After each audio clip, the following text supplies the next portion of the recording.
നമുക്ക് ഓസ്ട്രിച്ചിനെ ഫീഡ് ചെയ്താലോ? അപ്പോൾ ഇത് ഓസ്ട്രിച്ച് പാർക്കൊന്നുമല്ല, പാരഡൈസ് ലോസ്റ്റിനകത്ത് കുറച്ച് സ്പേസ് ഓസ്ട്രിച്ചിനായിട്ട് കൊടുത്തിട്ടുണ്ട് കേട്ടോ.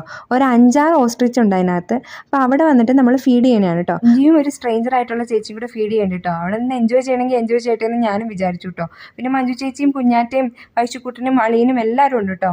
അപ്പോൾ ഓസ്ട്രിച്ച് അങ്ങനെ നമ്മൾ ഉപദ്രവിക്കൊന്നുമില്ല, ഉപദ്രവിക്കണം എന്ന് വിചാരിച്ചിട്ട് ഉപദ്രവിക്കില്ല. പക്ഷെ അതിങ്ങനെ ഇല കൊത്തി തിന്നുമ്പോഴത്തേക്കും നമ്മുടെ കൈ കൊണ്ട വേദന എടുക്കും കേട്ടോ. പിന്നെ ഓസ്ട്രിച്ചിനെ സവാരിയൊക്കെ ചെയ്യുന്ന സ്ഥലങ്ങളൊക്കെ ഉണ്ടായിരുന്നു ഇവിടെ. പക്ഷെ അതിൻ്റെ പുറത്ത് കയറിയിരിക്കുമ്പോൾ ചിലപ്പോൾ വീഴാനൊക്കെ ചാൻസ് ഉണ്ട്. അത് നമ്മൾ ഉരുട്ടിയിടുന്നതല്ല, പക്ഷെ അതിൻ്റെ സ്പീഡിലുള്ള ഓട്ടം കൊണ്ട് വീഴുന്നതാണ്.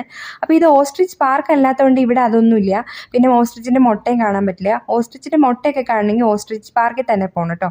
അത് കിറ്റങ്കലയിലുണ്ട്. കെനിയയിലെല്ലാം അതിന് സെപ്പറേറ്റ് തന്നെ താവളങ്ങളുണ്ട് കേട്ടോ. ജിറാഫുകൾക്ക് വേണ്ടി ജിറാഫ് പാർക്ക്, മാമ്പ വില്ലേജ് എന്ന് പറഞ്ഞ മുതലകൾക്ക് വേണ്ടിയിട്ട്, അങ്ങനെ എല്ലാവർക്കും സെപ്പറേറ്റ് തന്നെയുണ്ട് കേട്ടോ. അപ്പോൾ നിങ്ങൾക്ക് എൻ്റെ ഈ വീഡിയോ ഇഷ്ടപ്പെട്ടെങ്കിൽ ലൈക്ക് ചെയ്യാൻ മറക്കരുത്. സബ്സ്ക്രൈബ് ചെയ്യാത്തവരുണ്ടെങ്കിൽ